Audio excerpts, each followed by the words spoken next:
Hello friends, स्वागत है एक बार फिर से हमारे इस नए वीडियो में। दोस्तों, आज की वीडियो में हम लोग बात करेंगे कि प्रॉक्सिमेट और अल्टीमेट एनालिसिस क्या होता है। किसी भी फ्यूल का प्रॉक्सिमेट और अल्टीमेट एनालिसिस करने से क्या क्या फ़ायदा होता है, इसे क्यों किया जाता है। तो वीडियो काफ़ी इन्फॉर्मेटिव होने वाला है, तो वीडियो के साथ बने रहें। और यदि आप इस चैनल पर नए हैं तो आपके स्क्रीन के ऊपर एक सब्सक्राइब बटन होगा, तो आप उसको भी सब्सक्राइब कर दें और उसके बगल में एक क्यूट सा बेल आइकन होगा, तो उसको भी ऑन कर दें ताकि इस तरह का इन्फॉर्मेटिव वीडियो आपको सबसे पहले मिले। तो चलिए अब वीडियो को करते हैं स्टार्ट। तो प्रॉक्सिमेट एंड अल्टीमेट एनालिसिस, तो देखिए एनालिसिस का मतलब होता है किसी चीज़ का परीक्षण करना, यानी कि विश्लेषण करना, ताकि उस चीज़ का हम लोग स्टेटस पता कर सकें।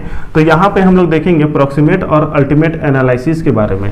तो देखिए ये जो दोनों एनालिसिस होता है, ये किसी भी फ्यूल का किया जाता है ताकि हम लोग उस फ्यूल का क्वालिटी पता कर सके। तो किसी भी फ्यूल का क्वालिटी अगर पता करना होता है तो हम लोग प्रॉक्सिमेट और अल्टीमेट एनालिसिस करते हैं। तो अभी हम लोग देख लेते हैं प्रॉक्सिमेट एनालिसिस के बारे में। तो प्रॉक्सिमेट एनालिसिस अगर हम किसी फ्यूल का करते हैं, यानी कि कोल का करते हैं, तो उससे हमें ये डिसाइड होता है कि हमें किस टाइप के कोल को एडॉप्शन करना है और जो कोल हैंडलिंग सिस्टम है उसको किस तरह से डिजाइन करना है। अगर हमें पहले ही पता चल जाएगा कि हमारा जो कोल है वो उसका क्वालिटी क्या है, उसको हम लोग जब प्रॉक्सिमेट एनालिसिस करेंगे तो उसका जो फिजिकल स्ट्रक्चर हमें जब पता चलेगा तो हम ये डिसाइड कर लेंगे कि हमारा जो कोल हैंडलिंग सिस्टम होगा एक स्थान से दूसरे स्थान तक जब हमारे पास आएगा तो उसके लिए हम लोग को कौन सा हैंडलिंग सिस्टम हमें यूज करना होगा, उसका हम लोग आसानी से डिजाइन कर पाते हैं। तो इसमें हम लोग को सहायता करता है ये। और इसमें देखिए प्रॉक्सिमेट एनालिसिस में क्या होता है कि जब हम लोग कोल को प्रॉक्सिमेट एनालिसिस करते हैं तो उसमें जो हम लोग को मेजर कॉन्स्टिट्यूट मिलता है, जिसमें से पहला जो है वो है मॉइस्चर, दूसरा जो है वो है वोलेटाइल मैटर जिसको वीएम कहते हैं, और तीसरा जो है वो एस, और जो चौथा है वो है फिक्स्ड कार्बन। तो ये जितने भी चीज़ अभी हम लोग को यहाँ पे पता चलता है एनालिसिस करने के बाद, तो वो क्या करता है कि जो बॉयलर का डिजाइनिंग होता है वो इससे काफ़ी इसे मदद मिलता है। ये काफ़ी अपना जो रोल निभाता है जिससे हम लोग बॉयलर का जो डिजाइन करना है वो कर सकते हैं। जैसे अगर हम बात करें वोलेटाइल मैटर के बारे में, तो वोलेटाइल मैटर क्या होता है कि इसमें कितना कंबसिबल और इनकम्बसिबल जो गैसेस होता है, अगर वो हमें पता चल जाता है तो जो बॉयलर का फर्नेस होता है हम लोग उसको डिजाइन कर सकते हैं। ठीक है, तो इसमें इसका रोल काफ़ी होता है कि डिजाइनिंग हमें बॉयलर का कैसा करना है प्रॉक्सिमेट एनालिसिस से। अब देखिए जो भी यहाँ पे चार बातें हैं, चार जो टॉपिक है उसको हम लोग एक एक करके थोड़ा थोड़ा बात कर लेते हैं। तो जिसमें से पहला जो है वो मॉइस्चर। तो देखिए मॉइस्चर क्या होता है, मॉइस्चर का मतलब होता है नमी। ठीक है, मतलब कोई चीज़ भीगा हुआ। तो हमारा जो फ्यूल है जैसे कोल, तो कोल कितना भीगा हुआ है, उसमें कितना नमी है, वो हमें मॉइस्चर से पता चलता है। अब ये मॉइस्चर जो होता है वो दो तरह का होता है, एक होता है इनहेरेंट मॉइस्चर और एक होता है सरफेस मॉइस्चर। जो इनहेरेंट मॉइस्चर है उसका मतलब ये है कि फ्यूल में जब शुरुआती तौर से ही जो उसमें मॉइस्चर पाया जाएगा, जो नमी पाया जाता है, उसको कहा जाता है इनहेरेंट मॉइस्चर, यानी कि जो जन्मजात। जैसे मतलब मान लीजिए कि जो फ्यूल जो हमारा आता है, जो कोल आता है माइन से या खदान से, तो वहीं से वो नमी शुरुआती तौर पे आएगा, तो उसको हम लोग कहेंगे इनहेरेंट मॉइस्चर। और जो सरफेस मॉइस्चर होता है कि मान लीजिए कि अगर जैसे स्टोर करके रखे हैं कोल हैंडलिंग प्लांट में कोयले को, तो बरसात के दिनों में या जो एटमॉस्फेरिक जो नमी होता है उसके कारण जो उसके सरफेस पे जो मॉइस्चर आ जाता है तो उसे कहा जाता है सरफेस मॉइस्चर। अब ये मॉइस्चर जितना ज़्यादा होगा हमारे कोयले में तो वो क्या होगा कि अच्छा नहीं होगा। सपोज कीजिए कि अगर आपके पास कोयला है, अगर वो भीगा हुआ है, तो आप समझ सकते हैं कि वो कोयला आपके लिए अच्छा नहीं होगा, क्योंकि ना ही वो सही से आपको हीटिंग वैल्यू देगा और साथ में आपको कोयला का जो रिक्वायरमेंट होगा वो भी ज़्यादा लगेगा, क्योंकि जितना आपको हीट चाहिए वो उससे आपको नहीं मिल पाएगा जितना आपके पास है। अगर सपोज कीजिए आपको 1 kg कोल चाहिए तो आपको उससे ज़्यादा लेना पड़ेगा। तो ठीक यहाँ पर भी होता है कि अगर मॉइस्चर ज़्यादा है तो हमें ज़्यादा से ज़्यादा कोल लेना पड़ता है। अगर मान लीजिए 100 टन का मुझे रिक्वायरमेंट है तो मुझे इससे ज़्यादा लेना पड़ेगा। इसका कन्वेंस सिस्टम में भी प्रॉब्लम होता है कि अगर मान लीजिए कि इसमें मॉइस्चर ज़्यादा है तो इसका डेंसिटी ज़्यादा होगा, ये इसका जो वेट होगा वो ज़्यादा होगा, तो हमको जो इसका कन्वेंस सिस्टम है वो भी हमको उस तरह से डिज़ाइन करना पड़ता है, जिसमें अगर ज़्यादा मॉइस्चर है तो दिक्कत आती है। इसके अलावा जो मॉइस्चर होता है वो हमारे फ्यूल का हीटिंग वैल्यू को भी लो करता है।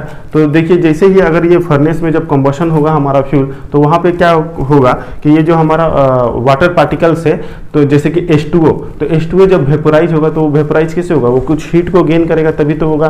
तो वो हीट कहाँ से लेगा, उस जो फ्यूल बर्न होगा उससे होगा। तो उससे क्या होगा, वो हमारा जो हीट होगा वो एक तरह का लॉस होगा इसको वेपोराइज होने के लिए। तो ये भी हमारा एक तरह से नुकसान है, मतलब मॉइस्चर जितना ज़्यादा होगा कोल का क्वालिटी उतना ही कम होगा। अब नेक्स्ट आता है वोलेटाइल मैटर। तो देखिए वोलेटाइल मैटर क्या होता है, जिसको हम लोग VM भी डिनोट करते हैं। तो वोलेटाइल मैटर कहने का मतलब है कि आपके फ्यूल में कितना कंबसिबल और इनकम्बसिबल गैसेस है, जैसे मीथेन हो गया, कार्बन मोनोऑक्साइड हो गया, हाइड्रोजन हो गया, ये सब वोलेटाइल मैटर के कैटेगरी में आते हैं। अब ये जो वोलेटाइल मैटर होता है, इसी से जो हमारा बॉयलर का फर्नेस होता है वो डिजाइन किया जाता है। अब जो नेक्स्ट आता है वो है ऐश। तो ऐश का मतलब होता है कि जैसे आपका जो कोयला है वो जब जलने के बाद जो व्हाइट सा या ब्राउन सा जो आपको अंत में जो मिलता है उसी को ही ऐश कहा जाता है, जिसको हम लोग राख भी कहते हैं। तो ये ऐश जो होता है ये जितना ज़्यादा होगा आपके कोयला में, वो कोल का क्वालिटी उतना ही खराब होगा। इस ऐश में मेनली आपका पाया जाता है सिलिका, एल्यूमिना, आपका आयरन ऑक्साइड और मैग्नीशियम, ये जो तत्व है वो इसमें पाए जाते हैं।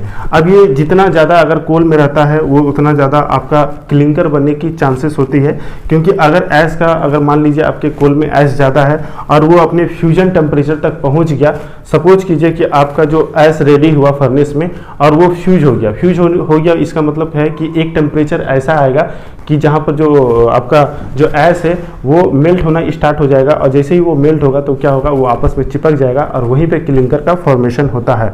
तो जिस टेम्परेचर पे ऐश का जो पार्टिकल है वो फ्यूज हो जाता है, वो मेल्ट हो जाता है, तो उसको कहा जाता है फ्यूजन टेम्परेचर ऑफ ऐश, मतलब ऐश का फ्यूजन टेम्परेचर, जिस टेम्परेचर पे वो फ्यूज हो जाता है। तो इस कारण से क्या होता है कि उसमें जो क्लिंकर बनने की चांसेस ज़्यादा हो जाता है। तो अगर सपोज कीजिए कि अगर आपका ऐश, जो आपका फ्यूल है, उसके ऐश का अगर फ्यूजन टेम्परेचर अगर मान लीजिए कि 1000 है, तो क्या होगा, जैसे ही आपके बॉयलर में 1000 टेम्परेचर आएगा आपके फर्नेस में, तो आपका जो ऐश है वो फ्यूज हो जाएगा और वहीं पर क्लिंकर बनना स्टार्ट हो जाएगा। लेकिन अगर आपके फ्यूल का जो फ्यूजन टेम्परेचर है अगर वो 1200 रहे, 1300 रहे, तो उस समय क्या होगा कि उसमें जो चांसेस होगा वो कम होगा, क्योंकि उस टेम्परेचर पे जब वो जाएगा तभी जाके आपका जो ऐश है वो फ्यूज होगा, यानी कि मेल्ट होगा, और तभी क्लिंकर बनेगा। इसका मतलब ये हुआ कि जिस फ्यूल का अगर फ्यूजन टेम्परेचर ऑफ ऐश अगर ज़्यादा है तो इसका मतलब है कि वो फ्यूल जो है वो काफ़ी अच्छा है और उसमें क्लिंकर बनने की जो संभावना होती है वो कम से कम होती है। अब आता है नेक्स्ट फिक्स कार्बन। तो फिक्स कार्बन क्या होता है कि सपोज कीजिए कि आपके पास जो फ्यूल है, जब आप उसका अल्टीमेट एनालिसिस कर रहे हैं तो उसमें से जितना भी वोलेटाइल मैटर है, जब आप उसको बाहर कर देंगे, उसको रिलीज कर देंगे, तो उसके बाद जो आपका नेट जो आपका कार्बन बचेगा फ्यूल में, तो उसी को कहा जाता है फिक्स्ड कार्बन। ओके, अब जो नेक्स्ट आता है वो है अल्टीमेट एनालिसिस। तो अल्टीमेट एनालिसिस को एलिमेंटल एनालिसिस भी कहा जाता है, क्योंकि जो फ्यूल में जितने भी सारे एलिमेंट है, जैसे carbon, hydrogen, oxygen, sulphur, nitrogen, ash particle जो भी है, तो आपको वो एनालाइज करके आप उससे प्राप्त कर सकते हैं। तो इसलिए इसे एलिमेंटल एनालिसिस भी कहा जाता है। तो इसमें क्या होता है कि जब किसी फ्यूल का हम लोग केमिकल एनालिसिस करते हैं तो हम लोग carbon, hydrogen, oxygen, sulphur, nitrogen and जो ऐश है वो कितना परसेंटेज है उसमें वो प्राप्त कर पाते हैं। तो इससे क्या फायदा हमको मिलता है कि it decide the heating value of fuel. तो इससे हम लोग फ्यूल में कितना हीटिंग वैल्यू है इससे हम लोग प्राप्त कर सकते हैं, जिससे हमको ये पता चलेगा कि इसका यूज हम लोग कहाँ पे कर सकते हैं, आपके बॉयलर के लिए कौन सा सुटेबल है। ठीक है, क्योंकि अलग अलग बॉयलर के लिए क्या होता है कि अलग अलग जो फ्यूल है वो यूज होता है, तो वो यहीं से ये जो हीट वैल्यू है वो यहीं से डिसाइड होता है आपका अल्टीमेट एनालिसिस से। अब इसमें जो भी आपका एलिमेंट है, जैसे कार्बन हो गया, हाइड्रोजन हो गया, तो कार्बन और हाइड्रोजन क्या होता है कि जिस फ्यूल में अगर ज़्यादा रहता है तो उसका हीटिंग वैल्यू और भी अच्छा होता है, मतलब कि फ्यूल का क्वालिटी और भी अच्छा बढ़ जाता है। और अगर हम लोग नाइट्रोजन का इसमें बात करें कि इसमें नाइट्रोजन का क्या रोल है, तो जब भी कंबशन होता है किसी फ्यूल का तो नाइट्रोजन का कोई भी रोल नहीं होता है, उसके हीटिंग वैल्यू में कोई भी उसको इफेक्ट नहीं करता है, यानी कि नाइट्रोजन का कोई भी इफेक्ट नहीं आता है कंबशन के दौरान। तो देखिए अभी जो सल्फर है इसका क्या इफेक्ट करता है, तो सल्फर जो है वो थोड़ी बहुत हीट को ऐड करता है, मतलब कि इससे थोड़ी बहुत हीट हम लोग को मिलता है, हमारा हीट बढ़ता है, लेकिन सल्फर क्या है वो हमारे फ्यूल के लिए अच्छा नहीं होता है, क्योंकि सल्फर से सॉक्स का फॉर्मेशन होता है और इससे क्या होता है कि एयर पोल्यूशन होता है। इसके अलावा अगर आपके फ्यूल में सल्फर का परसेंटेज ज़्यादा है तो इससे क्लिंकर और करोजन होने का चांसेस भी बढ़ जाता है। तो ये हो गया प्रॉक्सिमेट एंड अल्टीमेट एनालिसिस। तो आई होप कि ये जो आपका टॉपिक है वो आपका अच्छे से क्लियर हो गया होगा। अगर इसके रिगार्डिंग कोई डाउट है तो आप हमें कमेंट बॉक्स में पूछ सकते हैं। तो यही जो हम लोग एनालिसिस करते हैं, इसी से हम लोग जो ये इतने सारे जो पैरामीटर निकालते हैं, तो हम लोग ये डिसाइड कर पाते हैं कि हमारा जो फ्यूल का क्वालिटी है वो कैसा है और हम लोग इसे कहाँ पर यूज कर सकते हैं। ठीक है, तो ये काफ़ी हेल्पफुल रहता है कहीं पर भी अगर हमको फ्यूल का सिलेक्शन करना है, यूज करना है। तो यदि ये वीडियो आपको अच्छा लगा हो तो प्लीज़ इस वीडियो को लाइक करें और इसको ज़्यादा से ज़्यादा शेयर करें। तो अब मिलते हैं नेक्स्ट वीडियो में, तब तक के लिए जय हिंद।